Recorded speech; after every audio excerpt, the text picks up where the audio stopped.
Hello friends, welcome back to my channel. आज हम आ गए हैं बहुत ही अलग तरीके से एक नए रेसिपी को लेकर, जो कि बनाने में काफ़ी मज़ेदार है और खाने में टेस्टी।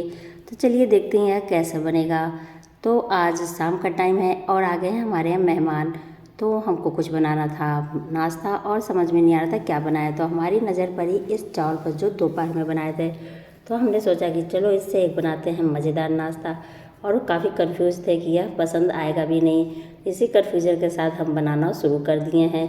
1 कप चावल था और उसमें हम 1 कप दही डाल दिए हैं और अच्छे से ग्राइंड कर लिए हैं। ग्राइंड करने के बाद इसमें हम डाल दिए हैं 1 कप सूजी और 1 कप पानी और फिर से इनको ग्राइंड कर लिए हैं। हमें इसका एक गाढ़ा घोल बनाना है, उस तरीके से इनको हम थिक ही रखेंगे। तो इन सबको अच्छे से मिक्स कर लिए हैं। अगर ये ज़्यादा पतला हो गया है तो आप इसमें और सूजी मिला सकते हैं, क्योंकि चावल तो है नहीं। और इन सबको अच्छे से मिक्स करने के बाद हम इसमें डाल देंगे 2 चम्मच बेसन।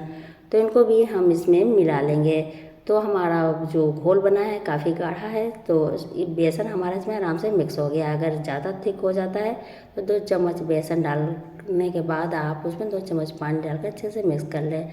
और सब कुछ मिक्स करने के बाद इसमें खड़ा जीरा, चिली फ्लेक्स और नमक डालकर भी मिला लेंगे। और सभी चीज़ें हमारे इसी जार में फटाफट मिक्स भी हो गए हैं। तो इनको करना है स्टीम। तो स्टीम करने के लिए हम एक बर्तन ले लेंगे जिसमें आप स्टीम करना चाहें, जिसमें ये आराम से अट जाएं। और उसमें हम ऑयल लगा लेंगे। ऑयल चारों तरफ लगा लेने से यह आराम से बाद में निकल जाते हैं। और इसमें हम सभी बैटर को डाल दिए हैं। बैटर हमारा थिक होना चाहिए, तो इसी तरीके से आप तैयार करें। अगर पतला हो जाता है तो उसमें आप सूजी या बेसन डालकर बैलेंस कर लीजिएगा। तो इनको चारों तरफ से ऊपर से बराबर कर देते हैं। ऐसा ना हो कि कहीं पतला हो और कहीं मोटा हो। तो आराम से एक बराबर ये स्टीम हो, तो इस तरीके से हम ऊपर से फैला लेते हैं। तो फ्रेंड्स, इस नाश्ता को बनाने में हम काफ़ी कंफ्यूज थे कि यह कैसा लगेगा, लोग पसंद करेंगे कि नहीं। लेकिन यकीन मानिए ये तो बहुत ही मज़ेदार लगा खाने पर। कोई कह रहा था ऐसा लग रहा है, कोई कह रहा था वैसा लग रहा है, यानी कि एक चीज़ में 2 से 3 चीज़ का टेस्ट आ रहा था। तो किस किस का चीज़ का टेस्ट आ रहा था तो उसको तो हम बाद में बताएंगे। चलिए पहले बना लेते हैं।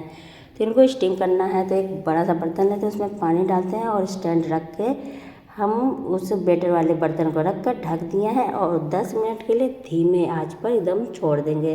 तो 10 मिनट में ही बहुत अच्छे से यह हो जाता है स्टीम।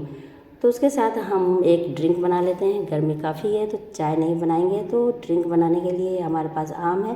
तो आम के सभी पल्प को हम फटाफट निकाल लेते हैं। तो ये देखिए हमारे आम के पल्प चम्मच से काफ़ी जल्दी और आराम से निकल जाते हैं।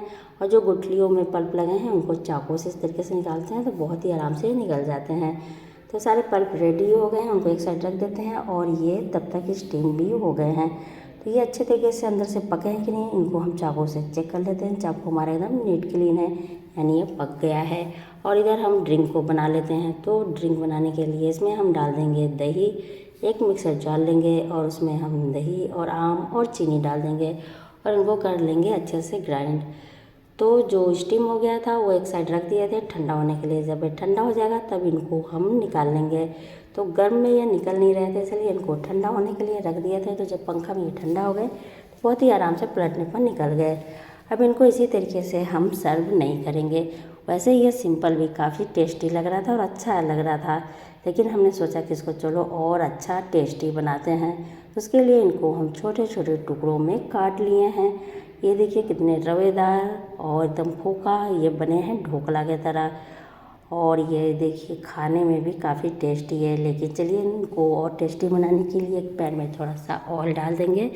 ऑयल जैसे ही गर्म होगा उसमें हम डाल देंगे राई और कड़ी पत्ता। कड़ी पत्ता को तो फ्रेंड्स पानी से धोकर अच्छे से पोंछ लेते हैं, फिर भी ऑयल में डालने पर बहुत ही कड़कने लगता है, तो हम तो डालकर दूर हट जाते हैं। तो इस सब को डालने के बाद इसमें हम थोड़ा सा चिली पाउडर और हल्दी डाल दिए हैं, ऑयल में मिक्स कर दिए हैं। आंच बहुत लो होना चाहिए क्योंकि ये जले ना। और सब कुछ मिक्स करने के बाद इसमें हम कटे हुए इस नाश्ता के पीस को डाल देते हैं और आराम से मीडियम फ्लेम पर इनको मिक्स करते हुए हम करेंगे बाहर से क्रिस्पी। जब ये बाहर से अच्छे से क्रिस्पी हो जाते हैं, अंदर से सॉफ्ट रहते हैं, तो खाने में और मज़ेदार लगते हैं। तो हम इनको इसी तरीके से कढ़ाई में पलट पलट कर कर लेते हैं क्रिस्पी। तो कुछ कुछ टाइम देते हैं और बीच बीच में इनको इसी तरीके से चलाते रहते हैं। आप चम्मच से भी चला सकते हैं, लेकिन इतने सॉफ्ट हैं कि चम्मच से चलाने पर बार बार टूटेंगे। तो आप इस तरीके से करें फ्राई, तो अच्छे से ये क्रिस्पी भी हो जाते हैं और अच्छा चलाते भी बनते हैं। तो उलट पलट के चारों तरफ से इनको हम कर लिए हैं क्रिस्पी, और काफ़ी ये बाहर से हो गए हैं कुरकुरे और अंदर से ये सॉफ्ट तो रहेंगे ही। बस अब कर देंगे गैस को बंद, और इसमें हम कोई मसाला नहीं डाले थे, सिंपल ही है। तो इसके ऊपर थोड़ा सा चाट मसाला डाल देते हैं, जिससे ये और चटपटा स्पाइसी बन जाए। तो इस तरीके से यह हमारा नाश्ता बनके तैयार हो गया है। तो फ्रेंड्स, ये खाने में कैसा लगता है, तो चलिए उसको भी हम बताते हैं। तो फटाफट इस नाश्ता को हम लगा लेते हैं प्लेट में और ले चलते हैं मेहमानों के लिए।